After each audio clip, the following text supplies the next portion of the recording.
Today I'm going to show you the unboxing of an M18 Fuel Milwaukee weed whacker or weed eater. I always grew up saying weed whacker, so this is what we have here. Part number is 2825-20ST. I got the one without the batteries because I have the batteries from other tools that I have. This is what it looks like on the back. Part number again, 2825-20ST. This thing spins up super fast, so the second you hit the throttle, it's already hitting 6,200 RPMs.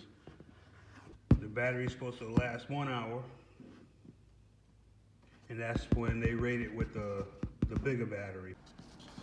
Here's some more information. It has a 14 to 16 inch cutting path. There's your line.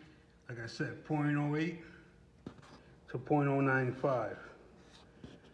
Max speed 0 to 4,900. That's on the low speed. High speed 0 to 6,200.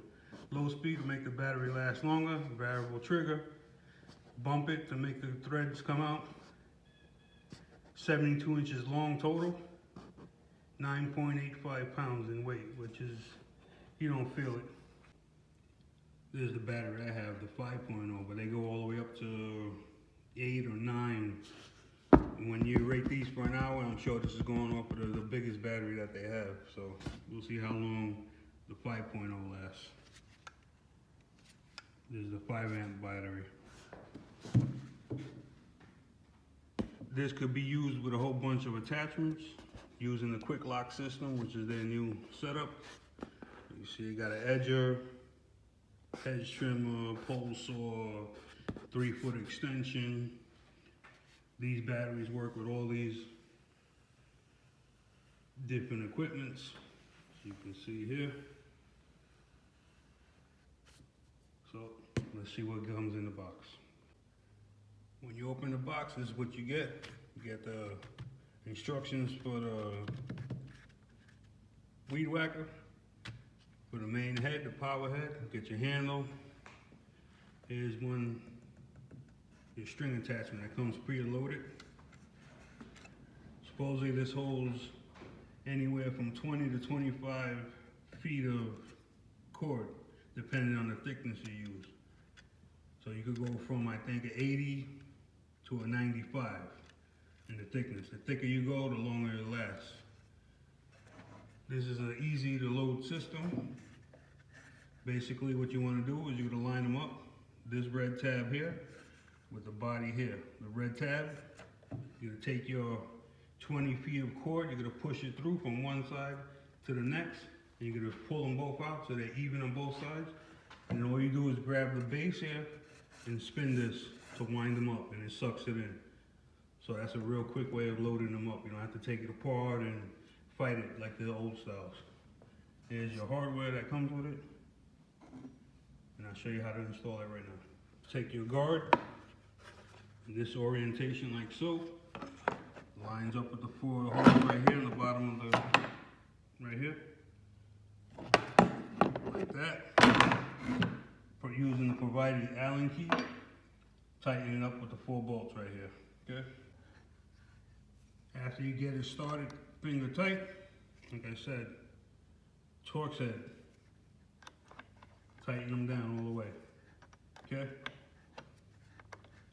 Simple process here.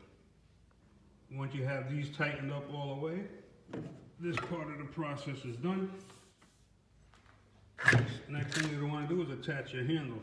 And to do so, you're going to turn this upside down. Comes with 2 U-shaped brackets. You're going to put one inside the handle, facing up.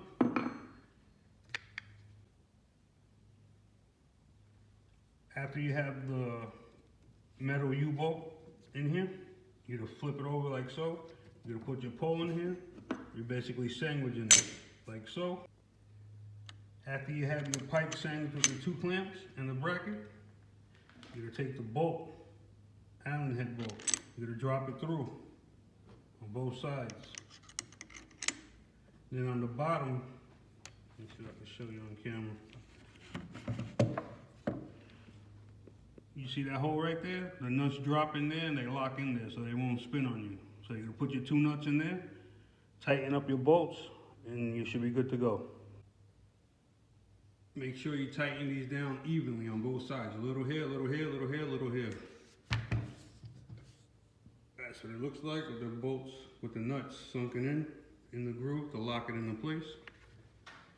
To attach your attachment to the base, you line up that arrow right here with that notch down there. Just push it down and it locks into place. You hear a snap, and this will be flush with the thing. Tighten up your wing nut, and that holds it into place. Now it's correctly attached. To remove it, you're gonna back off your wing nut, you're gonna squeeze this right here, and that releases it, and you're good to go to attach your next attachment. Now you're gonna take your fully charged battery, M18 battery. Like I said, this is the 5 amp one. The bigger, the longer it lasts. So you're gonna take it in this orientation here, line it up like so, locks into place here. Test your battery.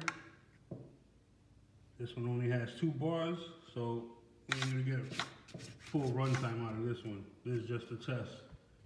There's 2 modes on this right here. This is low, is the turtle. The rabbit is fast, okay? Self-explanatory. To use the trigger, you're gonna flip the safety switch on, and hold it down, and squeeze the throttle. That's it. That's fast. This is slow. Also, note, this is a variable speed trigger. So you push it down slowly, it's slow. The harder you push down, the faster it goes. So far so good. And when you need more string, you just tap it on the floor like so while you're doing it, and the string will come out on its own. Being that my battery was only charged halfway, it didn't last long. I would say maybe 15 minutes, and that's also with the 5 amp battery.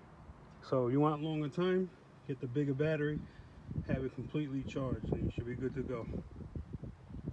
Pop this out, get a new one, keep it going. To remove the battery, grab it by the side, pinch these 2, pops right out. I gotta say, I was hesitant to get a battery powered weed trimmer, weed eater, weed whacker, whatever you want to call it. But this thing outperformed my gas one by far. Quiet, you know, that way no hearing protection, just eye protection. And overall, it's very good. Okay, charge your batteries. Use the biggest battery you could afford or you could find. And you got an hour maximum, in my opinion. Unless you have a giant yard, get 2 batteries, okay? Take care, fellas.